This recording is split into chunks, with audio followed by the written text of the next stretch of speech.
5-10 seconds after utlampi, where you can still feel the waves on your face, just you're like, who? Yeah, you're probably asking, Karabo, kimang osikila hotlampa mo life, eh?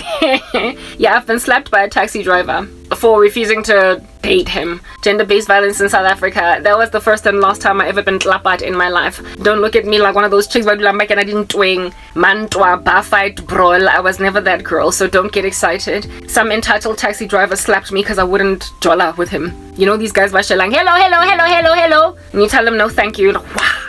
Yeah, but it happened. It's a long story. I'm not even gonna explain how that even happened. So I know what impama that feels ingati there's a wave traveling all over your face before you can like shake yourself and realize what just happened. Like, yeah, you will feel there's a ripple of water on your face just from being whammed, and it takes a minute to regroup. Yeah, ne. Gender-based violence in South Africa. Anyway, at least I should be grateful because I've only ever had one such experience in my life. There are women who go through that every 3 days, 3 weeks, every month, maybe even every day. Like men putting ripples of water on a woman's face, wah, and she does not even know when the world just happened over there. Stuff that causes like something that burst in your ear. Just as they wham you. You don't know what that was. Did it mess with your hearing? Like what just happened? Yeah. Bam. And that's the only one I've ever been endured through. So women that set out abusive relationships, I just don't get it. I do not get it. Yeah, anywho, this cheeky mistreated me the way that she mistreated me because she had been messing with my boyfriend just as.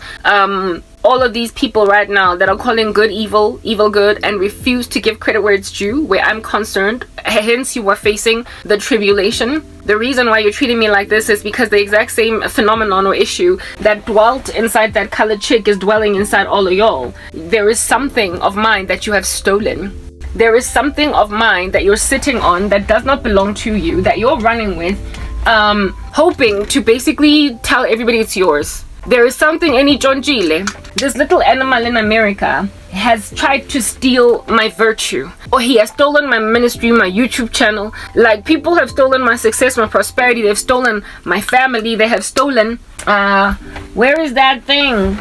Come already, show yourself. Have yourself a merry little Christmas. Except it's not Christmas. You know, there is nothing more annoying than knowing something or a guy, and then next thing when you're looking for it, how it totally. Anyway, it's I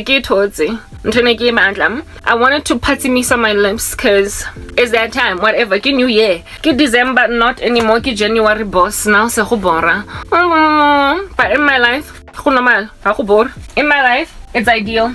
Anywho, people have stolen from me. Former friends, family members, any random late J's and Joes, like strangers even on the internet, abantu that I do not know from a bar of soap, have seen it fit to steal from me, and then they console themselves with the fact that I'm going nowhere in life.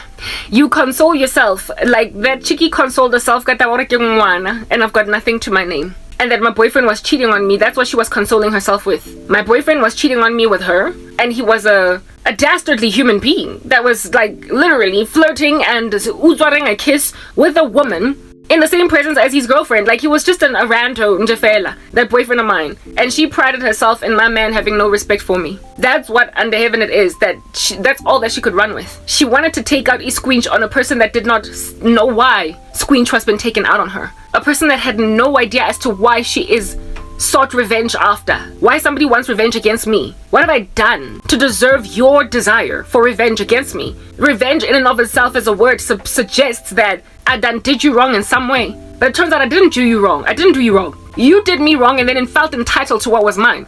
You did me wrong, then felt entitled to what was mine. And so now your revenge is to treat me like I'm nobody and I'm nothing. Now your revenge is to act as if though I don't matter. It's to pretend that basically what I've done is not noteworthy.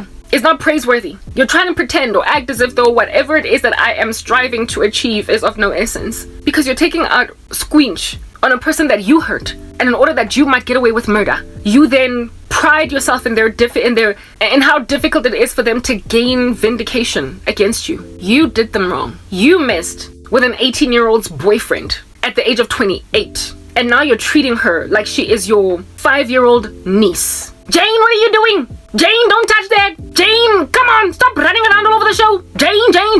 Like, I'm not Jane, I'm Karabo, and I'm 18. And I'm smart too at school. I do well. So much so that, like, look at how I'm slaying you on 30 seconds. Yeah, I might be young, but I'm ready. Anyway, no, sorry, that just came out. Yeah, I might be young, but I am fit for very many things that even you as older people are not quite walking in the footsteps. Y'all hurt me, y'all break me, y'all persecute me, baste me with vitriol and disrespect, and basically pump pride in yourselves and everything that you have that I do not. Because you took something from me. You took something from me. You're thieves. You cannot even give credit where it is due because you have stolen from me. But you see, the thing about not giving credit where it is due is that it's obvious when somebody's obviously winning, when they're lambasting, when they're butchering, actually, when they're clappering. Go obvious. When a person is making strides that excel above yours, it's clear. Go obvious, guys. The obviousness of the person who has tactically won a very difficult psychological competition is stark. And so those of you that keep on treating her like she is a child, little Jane the niece, that has to keep getting yelled at because she won't stop running with the zoomies all around across the house, breaking vases. When you treat an 18-year-old woman or a 17-year-old girl like she is 5, you disrespect the fact that she aged from 5 to 17, and so therefore is not quite a 5-year-old, even though she's also a child. At 17 she's still a child, but she's not as little a child as 5-year-old version of her, as the 5-year-old version of her. When you disrespect a person's progression from one place to another, you ignore the God who created them and built them from strength to strength. It is written in God's word that Jesus Christ, when he was growing up, he gained favor in his growing up with God and with man as he was growing up. That is an acknowledgement of a person moving from the age of 1 to 2 to 3 to 4 to 5 to 6 to 7 to 8 to 9 to 10 to 20 to 39 to 40 to 50 to 80. Like, you cannot ignore all that which it took for a person to get to a certain place. So to belittle a human being as something much smaller than what under heaven it is that they truly are is to disregard God's power to progress a human being from one place to another. I'll admit I have nothing. I am poverty stricken. I don't have my own home. I've lost everything. But you cannot treat me the way that I was being treated when I had just gotten out of high school, having indeed nothing, however with great desires to get everything that I want. You cannot treat me like the thing that I was when I was that thing. There was a time when perhaps you could underestimate me because I had yet to work a single day in my life. There was a time that you could underestimate my skill, my talent. There was a time when you could also underestimate my potential or my ability to earn a living. The scope of it, for you had not yet observed it. You had not seen yet what I can do. But then I went out there and I earned respect. I flew like a bird. I grew astronomically quickly up the corporate ladder. I kicked and massacred all my colleagues to the ground and became number one in every space that I was in. I slathered with prosperity everyone that ever underestimated me, to a point where, just like my teachers in school, even though you treat me like some little whatever at the beginning of the year, now that it's second term, I'm your favorite student now, aren't I? I became that girl. I grew. So you cannot treat me like I'm standing outside of, you cannot treat me at 39 like I'm standing outside of Sir John Adamson High School after my last matric paper, getting ready to get on a taxi to go home, wondering if I've passed, waiting for the newspapers to arrive to release matric results to see if at all I made it into Wits. You can't treat me like that girl. Because on that day, yes, you can underestimate the girl, and the girl now gotta go prove that you made a mistake by underestimating me.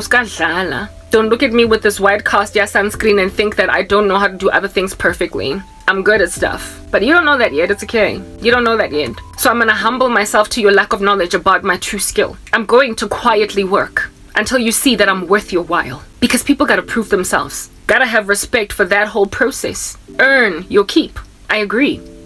But I did, didn't I? I did earn my keep. I strove past underestimation.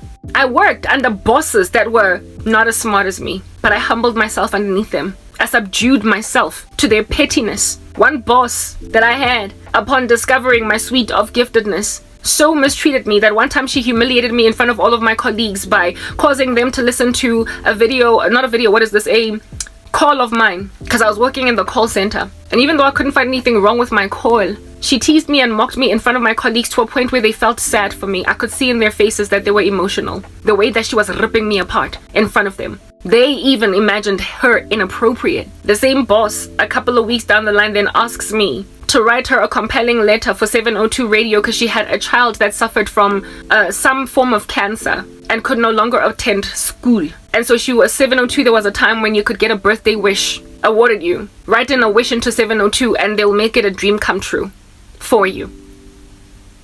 And this woman was like, I want to write into 702 for my son to be given everything that he needs in order to basically be homeschooled, seeing as he's got cancer. And she asked me privately, closing, like her best friend was the manager of the whole call center. And she asked her best friend to give her the office just to talk to me. And we sat in her best friend's office while she pleaded with me to help her write a letter to 702 because she can tell that I'm very well spoken, I'm eloquent, I have a way with the way I think, I'm good with critical thinking.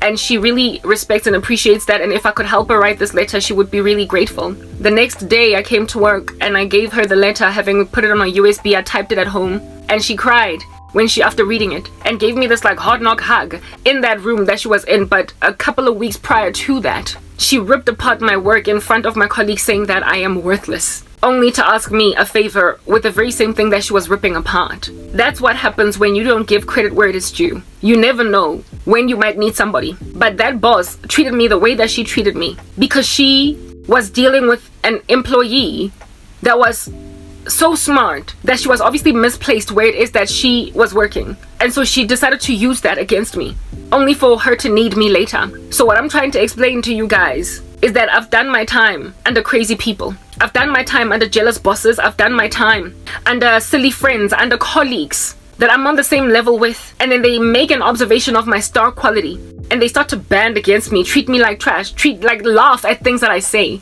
Like I've had a history of, as soon as I open my mouth, people just starting to laugh before I could even speak a whole sentence. That's what happens when you're super gifted in the midst of mediocre people. They will act like you're nothing. I've done my time in front of such company as that.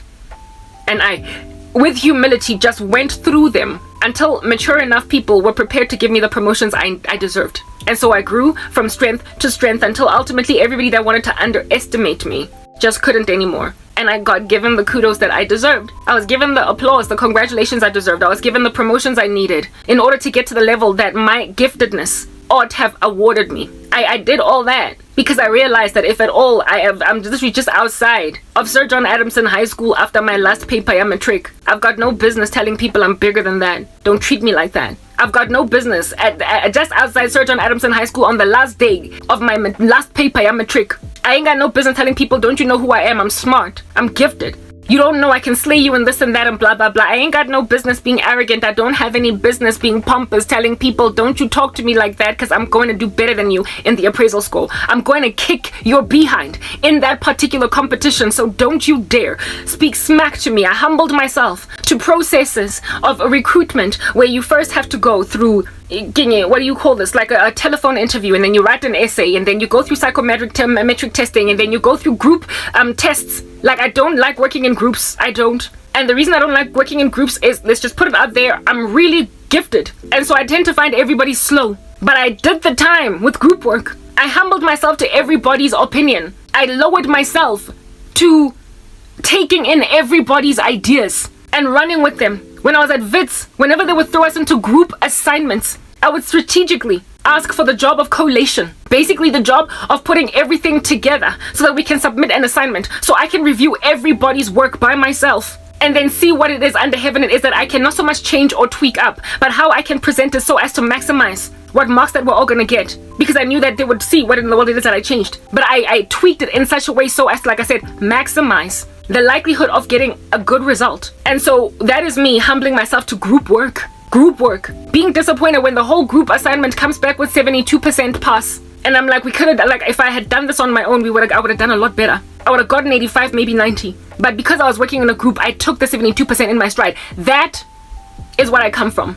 That's what I come from. I did the time with people. I humbled myself to group work without acting, pompous or arrogant or trying to boss everybody. Ain't nobody I've ever worked with in a group can ever claim that I was once very bossy, not willing to work with people. That's a lie. Nobody can say that to you.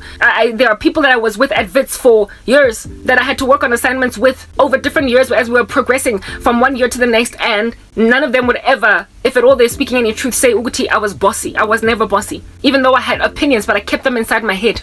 I kept them in my head because I realized in life, you gotta just take in your stride. That you're gonna work with people that you don't want to work with, and that you're gonna have to humble yourself to that teamwork. Otherwise, you're gonna be a misfit in society. If you want to be a paradigm shifter, you gotta do the strides, the laps around the athletics patch to finally be number one, that you might run a show instead of being run. But first I had to be run. I had to be run by people.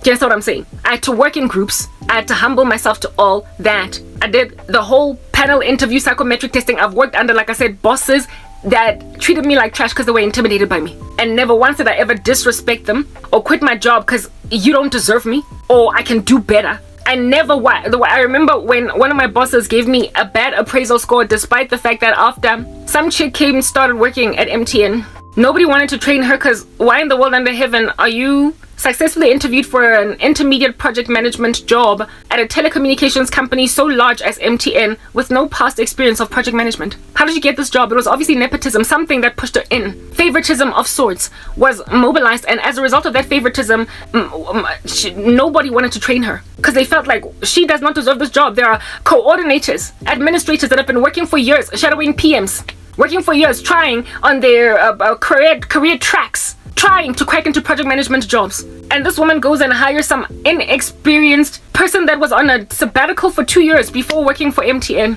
A job that has been getting fought for by so many administrators, project administrators, however, that were working very hard to try and become project managers, that had done all that time. And she went and gave the job to some chick. Like I said, she had been on a 2-year hiatus. This chick had been on a 2-year hiatus. After getting married, she decided to take a sabbatical from working for 2 years, and the last job that she was in, she quit it because her boss annoyed her. And then next thing, she was an intermediate project manager at MTN. Not even a junior. Not even a junior. Okay, if she's intermediate, then she should indeed walk in and basically hit the ground running. Doesn't she have to do that? This chick walks up and asks for training from one of my colleagues. And this chick was like, yes, like, you're not gonna believe it. That chick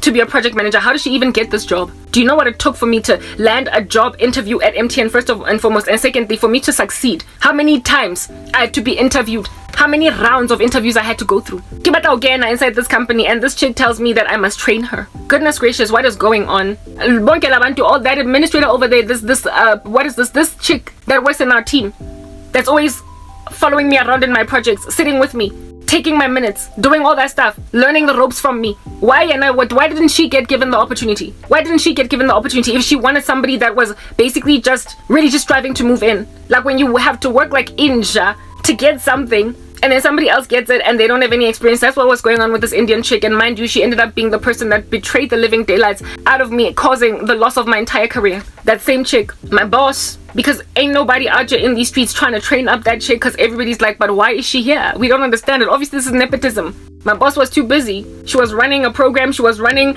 like big fat chunky meetings like with CEOs and what have you. She was a boss. She didn't have no time to be training from scratch a little baby to grow her from grade 2 to grade 3. Nah, from grade 2 to matric, because that's how ridiculous this chick's jump all of a sudden was. And so she basically paired me with this girl. She was like, follow Karabo around. She did not even ask me. She just merely threw her to me. She threw this chick to me on some, nobody else will train this chick, but I have an employee in my team that takes all types of rubbish lying down, and she's going to be the one to train this chick the ropes. I taught her her job. Do you understand what I'm saying? I trained that girl to be a project manager, and after training her to be a project manager, she goes and gives her in the same year a higher appraisal score than me, gives the whole team higher appraisal scores than me, and I had the lowest score in the whole team. How did I know that? Because one time, after she had appraised me basically, and my heart was broken because I was like, goodness, you're messing also with my money. That's what was going on here. You're messing with my bonus. You're messing with how I look to the company. Yeah, that day I stayed around a little bit later in the office because that's how I always used to be anyway. I used to work extra hours just to push work. and there was this one colleague that always had a box of tissues. The administrator of the team, she always had a box of tissues at a desk. So did I also always have a box of tissues, but I ran out, and we had a rapport where if I ran out of tissues, she would, ask me, Karabo, can I have some tissues? And if she ran out, I'd just go to ask her, Chick, can I use your tissues? But she was gone. I could not just ask her over the desk on some tissues. So I walked to her desk, and she used to sit next to my boss. I walked to her desk, went around, and as I went to her desk to go and grab tissues, I saw on my boss's desk, she had piled our appraisals, one on top of the other. And this chick's appraisal, the one that I trained up, hers was uppermost, it was on the top. And so I basically glanced over it by mistake, and I saw her appraisal score, and it was higher than mine. It was higher than mine. A woman I trained up in her job got a higher appraisal score than me. My heart sank, and while I wanted to exercise a great deal of self-control, coupled with the fact that there were cameras in the company, if they had found me doing that, I could have actually gotten fired. Because you're not supposed to snoop like that. You're not supposed to know other people's appraisal scores. It is company policy. You're not supposed to tell each other. Even each other's salaries you can't discuss, lest there should be some riot happening. But I decided anyway to take a risk, and I paged through them, all of them, because they were separated by binders. Yeah, I paged through all of them, and mine was somewhere in the stash of that. Yeah, and I literally had the lowest appraisal score in the whole team. In the entire team, I had the lowest appraisal score. What does that say, guys? What does that say to her boss? Her boss, our general manager. What does that say? The worst performing project manager in your team is Karabo. She is the weakest link.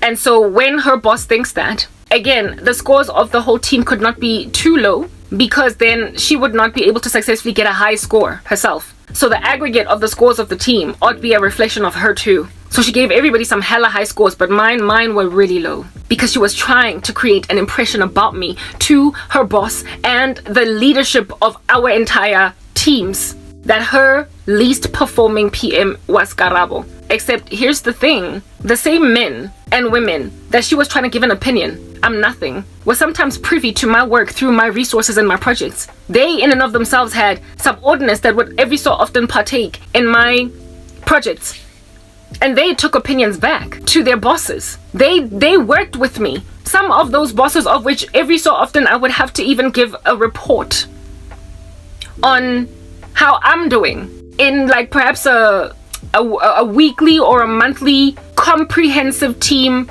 feedback session, and I would be chosen to speak, and I would be speaking about my projects in front of these people, and to them they basically got a whole bunch of cognitive dissonance as to, okay, this is the unperforming chick, but she's doing really well in front of us, but maybe, I guess you know her better, you know her best. There was a whole bunch of cognitive dissonance as to my superiority as a project manager, until that same woman got demoted because there was a restructure in the company to project manager, and then some other guy successfully interviewed for the job that she wanted to be a senior manager over project managers, business analysts, and testers, and she didn't get the job, but that other guy got the job. And when that guy got the job, within a month, I was his 2IC. I was basically the go-to girl for everything he wanted. And as soon as they hooked up a company-wide program to try and, hey guys, it was like a whole initiative to try and get the business from one place to another, okay? He placed me in head of that whole company-wide program. He chose me. My new boss chose me when my old boss had given the whole business an opinion that I was underperforming. It humiliated the living daylights out of her because I flew like a bird. I shone like a star because some other person from outside made a decision to do what was better where I am concerned. But that same boss, that same one that gave me that horrible appraisal score on that day when I went to go and fetch those tissues, and then I saw the uppermost appraisal score of the chick that I was training being higher than mine. My heart was so broken. I was already a Christian, and I went home and I prayed. I cried on Psalm 37 in my Bible. I had this small little, I've had a thing about these tiny little bubbles that can fit in your hand. I had a white one with gold, like writing just like this one, and it had the red letter in it, and I opened it to Psalm 37 when I got home, and as much as I tried to just read that psalm, unfettered, yeah, I could not help but bawl. And so I remember that particular Bible on Psalm 37, that particular page and a couple of pages beneath it, they were crinkled up from my tears, because I was in a lot of pain over what I discovered was discrimination against me. That this boss was obviously doing something to sabotage my career, it was clear. And I prayed to God and I moaned and I begged and I asked him to give me humility to basically go to work the next day and continue to smile and work. I never once complained to that boss. I didn't give her attitude. I did not wear animosity. I just did my time. And in due season, she got demoted. And then the other guy rose up. And I was then revealed as the star that I always have been. So what I'm trying to explain to you guys is that I have progressed from a kid that knew how good she is at everything she does, at what she wants to do, but had yet to walk in those footsteps. I have the time to display the footsteps I took to get from that place to the place where now I was finally what it is that I always knew I was. I graduated past the point of having to humble myself to people who are irresponsible with my talents because they can see they're there, but they don't want people seeing them. I have lived in a society where enough people were honest and moral to give me a chance and to allow me to fly, seeing as I displayed that I could jump. And so they gave me an opportunity to fly, and when then they did, they were not disappointed by my flight. I've lived in a world where yes, I have been dealt a bad blow by savages that wanted to hide me, keep me in a conspicuous corner. But alongside all that iniquity also dwelt righteousness. I've lived in a world where there were righteous men and righteous women prepared to hear me out. Unfortunately, however, I have sadly been placed in environments where after a righteous woman or a righteous man rightly promotes me, I then get thrown into the hands of an evil man or an evil woman. That's always been the way that my career has been. At Nedbank, I got interviewed for some training center job by a righteous woman, or a woman that was not trying to flip good and evil, was not trying to flip bitter and sweet. And because I was as skilled as I was in the interview, she was like, stop, I don't even want to continue to interview you for this job. I have a colleague in Hatfield, Pretoria, that is looking for an actual trainer, never mind an administrator for a training center. I want to introduce you to her because I feel you'd be better fitted for that job instead of you running paper, pushing paper, and ordering hooking up purchase orders for biscuits for training centers. I don't want you doing that because I can see that you've got bigger never mind bigger ambitions, but you've got a bigger skill set than that. And I was like, yeah, I'll take it. And her colleague did hire me. Her colleague did hire me. And I ended up being a trainer indeed in Pretoria for Nedbank. But then after that, I remember this woman that interviewed me, she saw me for her friend or her colleague. She liked me for her colleague, but there were no openings, there were no positions in her department for trainers. But her colleague had an opening. Her colleague had a vacancy. And so I was a righteous woman, or the tantamount of righteousness, put me in an environment where I would get the promotion. But thereafter, I was handed over to somebody else. That just made my life a living nightmare. It's always been like that for me. I get interviewed by people that really like me, and then when I start working the job, some boss gives me grief like no man's business. It's just been that way. Wire. Even at MTN, I was interviewed by some guy that was once upon a time a project manager, got promoted into a program manager, and when he was a program manager, he was like, Karabo, I like you. I want you to interview for project management for my team. And I was interviewed by him and HR in the meeting that I was with, in the interview, and I was excited when I got the job that, my boss is this guy. He literally poached me and fished me out from the wilderness to put me in his team. And at the last minute, my boss's boss was like, no, I want Karabo to go to that team. And so I was snatched from his hands and given to another woman. And the woman that I would get given to is the very one that gave me the wicked appraisal score. Like literally the worst one out of the whole team. Even lower than a woman that I trained up in the job, and she was still waddling around like a ducky. She was still wobbly legged. She was still wobbly kneed. She was not firm, sturdy in her job yet. She had not yet arrived at a point of being solid in her job. She still needed help from me, and yet she got a better appraisal score. She was still following me around in meetings, and yet she got a better appraisal score than me. If I had stayed with the other dude, I might not have even lost my job at all at MTN. At all. But the sad thing is, the righteous have been getting unraveled for a very long time. And now we've reached the end of ourselves. That same guy got demoted when all the program managers got demoted to project managers. So he applies successfully for a job as a program manager, gets promoted, and then he gets demoted because of a company restructure. So he lost his standing too, unfortunately. But that's just what's been happening. Like people, the Lord had placed the right people all over corporate South Africa, all over the business arena, whatever, in order to help his children along, or the righteous along, or his agenda, or holiness on the earth, that it might be proliferated. He placed them all over South Africa. And then one day, some funny, ominous cloud hung over us all. And we found people being uprooted, defamed, humiliated, demoted, that were important to keep pushing the agenda of the righteous along, or the holiness, or the right standing of the land in the sight of God.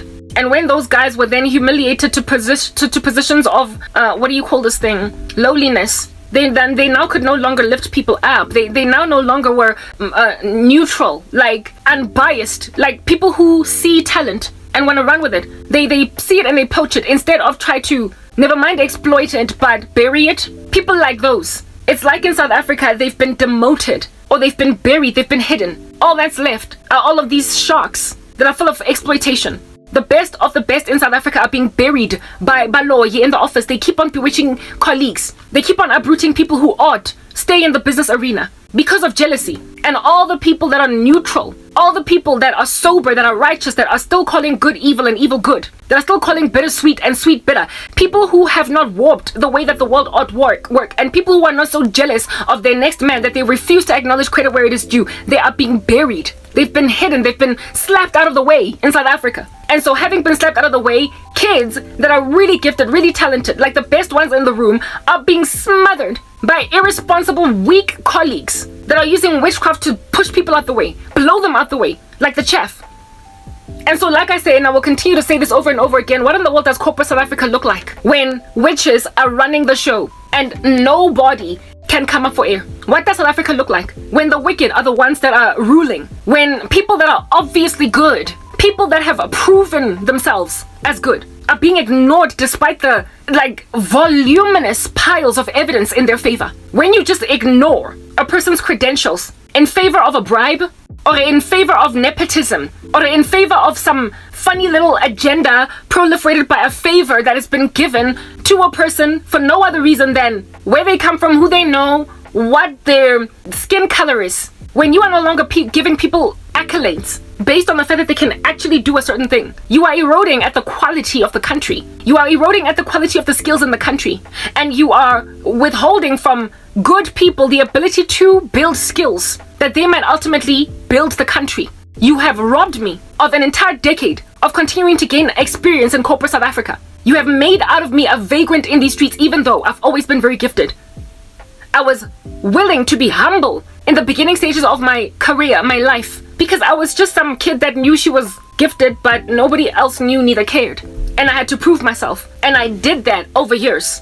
I did that. I got to where it is that I ultimately got over years. And then somebody decided to rip the carpet from under my feet. That very chick that I trained up to become a project manager was the biggest reason why I lost my job at MTN.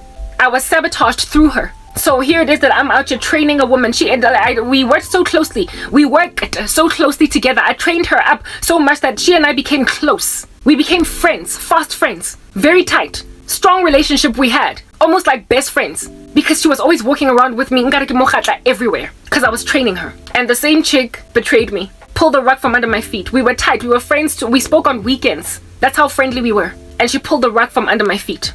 And she still got a job today while I've lost mine. She went on right ahead to grab for herself 10 more years of experience while I have sat here gathering dust trying to find some other way to make money. South Africa spat me out. That's why I am saying that the rapture is here, the tribulation is here, the world is ending. Why? Because it's one of the signs of the last days. People are going to call good evil and evil good. Woe to the man that calls bitter sweet, exchanges bitter for sweet. When you call up down and down up, when you call upside down right way up, woe to you. And in the last days, people are going to call right way up, upside down. And we are there. Look at my life. So when you refuse to give credit where it is due, you display that you are walking in an end times fulfilled prophecy, where you are calling good evil and evil good. When you are enabling the agenda of nefarious people, when you no longer care about the actual skill set of a person, just what they can do for you. you are shooting yourselves in the foot because you're taking out true skill out of your countries. You are extracting paradigm shifters. It is the reason why the world gets to a point where they allow one man to run the show, when there are no longer thought leaders and paradigm shifters actually innovating in your countries. Of course, you're going to hand over your power to one mere mortal because he's going to be so incredibly gifted that you are going to see that you're in dire need of giftedness. And so you're going to give your power over to the Antichrist because you took away gifted souls in the world that would have been right competition with him. But you know how competition commissions in the country make sure that companies cannot partake in unsavory business practices that massacre competition, like bullying other entrants in the market out through unsavory competitive practices. That whole thing exists in order to make sure that everybody's given a fair shot at partaking in the economy. Competition is essentially healthy. When you take away healthy competition and you start to play dirty and you eradicate from society true skill in favor of mediocrity, however, that does not show. Because the barometer by which you measure that mediocrity is yet more mediocrity, and so you cannot see that you're falling short. Why? Because you have extracted all the gifted out of society. On that day, when somebody with the level of skill set or giftedness or talentedness or power of oratory, gift of oratory that the Antichrist is going to have comes on the scene, you're going to want to give all of your might to him. You're going to want to worship him. You're going to think he's God because he's going to be so excellent above literally the rest of you. Drones that will have been working in corporates across your countries where it is that you are at, that have kicked out true skill, that have kicked out people that can be able to identify something and knock it out the woods because it's that much better. People who are so good that they can win competitions by miles, guys, like as in, you know, fufura your competitor. When you win a competition by a stretch, like a massive stretch, people like those you have extracted out of the market such that now competition is so boring. It's so neck on neck. Whatever is going on in this country, it's just so unimpressive. There's no music to it. There is nothing mellifluous. There is nothing like just chaotic and like an orchestra causing wins by landslides by people. The way people are just so gifted. Now we're like neck on neck. We're like just cracking past breaking even because all the paradigm shifters have been either extracted out of the country by the diaspora, people working by the skills exodus. The diaspora is out there working in the United Kingdom or whatever, or they're like Karabo sitting literally buried in the back of her mother's house in a shack, trying to cause people to see why it is that she is a freaking travesty. To this day, I am still working like a dog to prove myself, even though I believe at this point I've already shown my value. And having shown it, people should be giving credit where it's due, like it used to be back in the day. I should not have had to work this much to get myself recognized and rightfully accoladed, awarded. I started to notice this travesty, this abomination happening at MTN, where it is that there was this like one award that was highly sought after by employees because it also came with a massive cash prize for stars performance. It was called MTN Stars, and the people that would be nominated therein and also people who would ultimately win were so freaking mediocre. They were so mediocre at the expense of truly gifted people in the company that I was like, who in the world makes the decisions for who wins MTN Stars? I was always confused because whenever I would work with those same people that have won this award or that were nominated for it, I would realize even on the project, and yet last year they came number 2 in the race. Yeah, MTN Stars. Who is the nominating committee? That's the thing. It's not anybody that's the nominating committee. It's people who decide to put each other there that they might progress their own careers even though they're doing terribly on the job. Stuff like that ultimately gets noticed. A company falls at the seams on that day. True talent and true stardom is no longer apparent. Do you understand? Because people are getting like they're winning competitions neck on neck, never by a landslide anymore. No longer are superstars identified in the room because everybody is barely breaking even.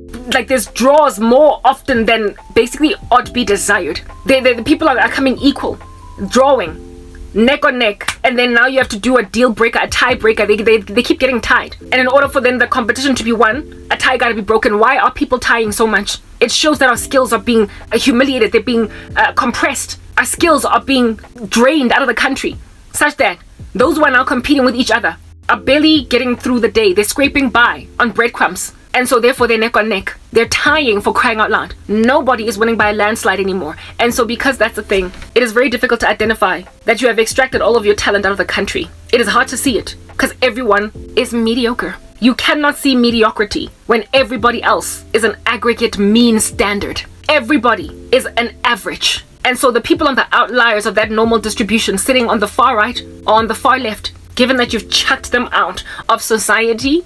All they can do is scream on a rooftop, chilling in their mother's houses at the back of a house, in a shack, and say, why am I unemployed? While people are busy neck on neck, tied to each other as to who's number one in the country. I should be by now winning by a landslide. And yet, I can't even get a job. And yet, nobody's even trying to lift a phone and place me anywhere. Because people have allowed themselves to be so competitive that rather than give credit where it is that it is due, Bakampane bapata the best talent and then pretend that they're the good ones in the room. La loyana. You move each other out the way. I know of a chick at MTN that bewitched not only me, but 2 of my other colleagues, so that they would either lose their jobs or get, what is this thing called? Section 189, retrenched. So she would look like the best black project manager in the team. First of all, why did you make it about being black? It should just be the best project manager, period. But she literally squeezed out black female PMs out of the team so that she could shine and be the only one that's killing it and kicking it. She kicked women out of the team to be the best PM because she was literally somewhere in number 5. And she used witchcraft to get rid of us. I had a dream where I was in a car with 2 other project managers, and this chick was driving that car. She then got out while the car was driving, and that vehicle continued to drive, and then it fell into a ditch with me and these 2 other girls in the car. I would later come to learn, after I lost everything, that one woman who was also in that car with me in my dream took voluntary retrenchment. What the heck? So I lose my job, I get suspended without cause, and then later on I get fired. And then the other girl that was with me in the dream, I then later found out that she took voluntary retrenchment when they were doing the section 189s. She took voluntary. She just left. What the heck? She took the package, the severance package, and just left. And the third lady, I don't know what happened with her. I didn't keep tabs. I don't know if she stayed at MTN, but that chick did that. She squeezed 3 black female project managers out of MTN so she could basically be a star. Or number 4, girl, or number 5. So you're gonna go knock out number 1, 2, 3, and 4, and then leave you. So I mean, what is the quality of project managers on that day? What is the quality? I wouldn't be surprised if that chick, upon finding any frustration in the room from anybody, she then messed with them. First she messed with black colleagues. She might have even gone for the white chick that was newly brought into our team to be a PM. She might have died, I don't know. All I know is that that's the dream that I got in one batch, in one little, what do you call this? In one spell that she cast. She went to a sangoma, and in that one spell, she targeted me and 2 of my colleagues. Yo, guys, she got what she wanted. I wonder if she ultimately got heralded as an MTN star, because I guess she was gunning for that. But if at all she got to the place where she wanted, neck on neck, like literally with some other mediocre rando, some other buffoon that can't do jack. And the 2 of them are striving to scrape past, like, mean average. Do you understand? Just the average. Like, not even above average. She is striving to scrape past 51%. Just enough. And yeah, she's out here getting the accolade. Why? Because where's Karabo? Where's the other 2 chicks? Bago guy. Gone. That's South Africa for you.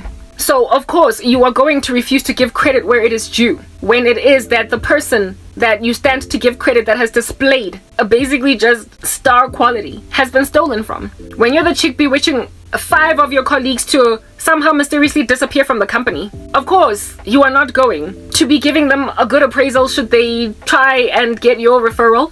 Give your name as a referral later on in the future. Of course, if you're that wicked boss that gave your former employee a bad appraisal score, you're going to speak badly about her, and you are going to go out of this white boss of ours, that woman that gave me the horrible appraisal score, yet another really gifted project manager, the one that did not want to train that Indian girl that I told you guys about. She was one of the best project managers that frankly I had ever known.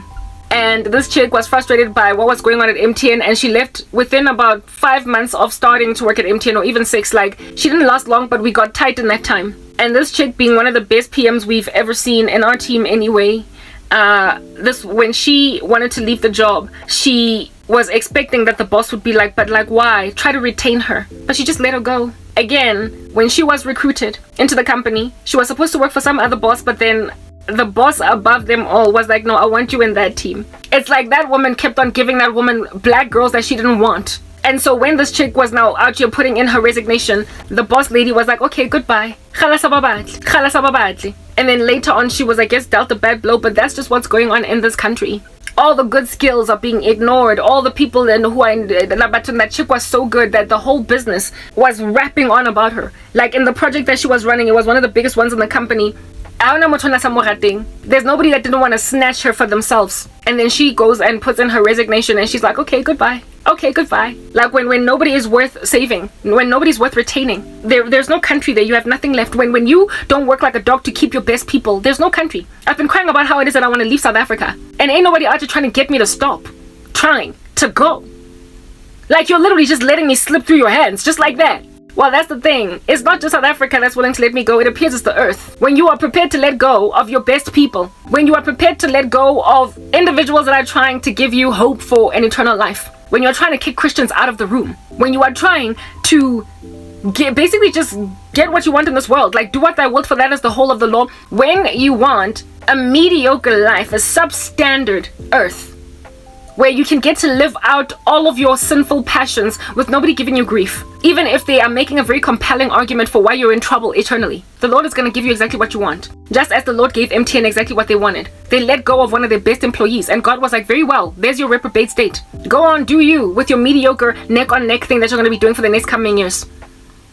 Do you, in your grain of nastiness. I'll take Karabo away because you don't want her. Do you, South Africa. In letting go of your best people, there will be a skills exodus. There will be a skills drainage out of your country because you keep letting people like Karabo go. They will keep on going into the diaspora. They will keep on being buried in shacks at the backs of their mothers' houses. Your nation is going to bleed from skills. And then when you start to notice that it's cracking apart at the seams, because look now, you're grey listed. Look now, your junk status according to ratings agencies.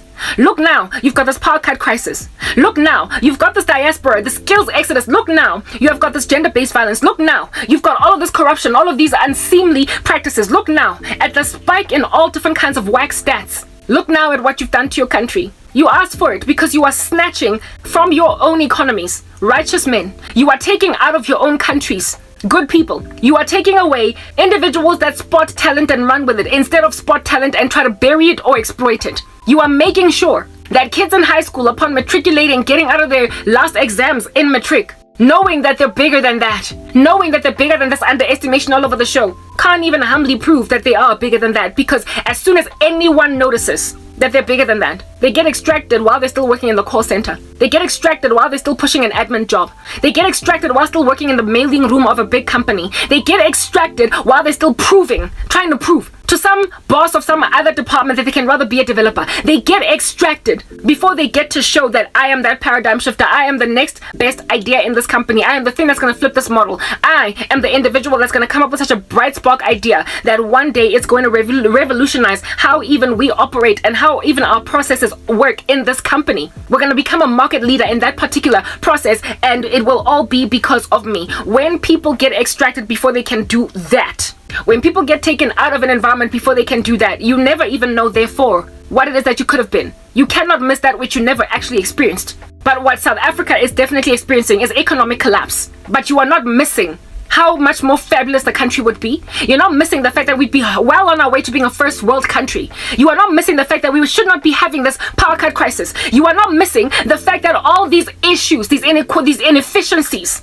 these inefficacies in our industry ought not be there. You're not missing them because it's already so cracked up. There are so many holes already. There are so many perforations in our bucket. There's so much that has already leaked that you cannot see that you are missing a freaking fabulous South Africa.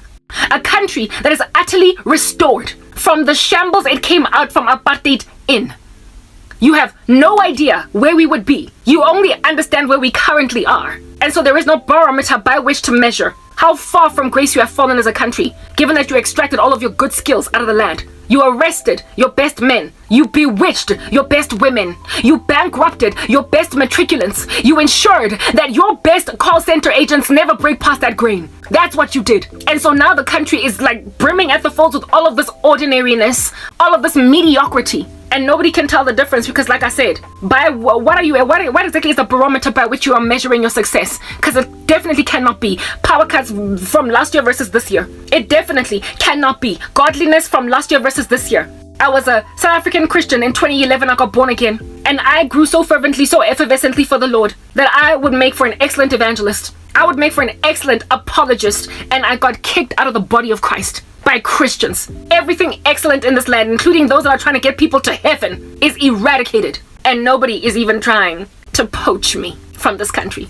When no country in the world is even trying to poach the best of your men or your women, seeing as you're so irresponsible with them, there's nowhere to go here anymore other than heaven, don't you see? And if at all you're not a citizen of heaven, then I guess you gotta stay on the planet and endure the tribulation. You gotta go through the tribulation because you've made upside down right way up and right way up upside down. You've made black white and white black. You've made everything gray. You have made pink purple and purple pink. You have absolutely refused to acknowledge fact for what it is. You have rejected absolute truth. You have rejected the magnanimity of God. So therefore, be gone. Be gone. Be gone with all of your travesties. Be gone with all of your dangerous wickednesses that are spreading themselves thin out in these streets. Why are you still working so hard in your cults, trying to kill me in your human sacrifices when I'm so freaking excellent at trying to evangelize you even out of the occult? I have convicted you of so much sin that you ought by now be flying high in heaven. You ought be buoyant now in the sky, seated in heavenly places with the man Christ Jesus. And yet, all this apologetics that I do every single day, you are ignoring it. Why? Because you're thieves. You have nothing by which to measure. All you can think about is how to lick a woman. Men, you want to date me instead of go to heaven. You want to enjoy your lives today. That's just the thing. You've been described in 2 Timothy 3 as lovers of pleasure rather than lovers of God. All you want to do is bring a woman, a massive, chunky, giant woman in the house of a pipsqueak, just because you were able to afford her just a tiny little semblance of comfort in the climate of all of her sorrow. And if at all she doesn't want to be with you, you abandon her to die. Such a gem of South Africa. Such a gem of the kingdom of heaven. Such a gem gospel servant. You are prepared that she should die because she doesn't want to be your wife. Because she doesn't want to marry you, given that you've got like 2 ex-wives, given that you've got 1 ex-wife, given that you've got all these kids running around all over the show, given that you're that Casanova dude that feels ego bruised because 1 woman didn't want you. You are hunting me like an animal in the wild precisely because I am uncatchable prey. And so for those reasons, you're prepared to let go of a star in the country, a woman above reproach, a good girl, an excellent stellar example for your daughters, a woman that can speak reason and sense into the womanhood of the country, and you are trying to kill her because she doesn't want to be your bride, even though you're a pipsqueak and unfunny. You have no business putting no ring on her finger. You're mad, you're angry, only because you're a thief.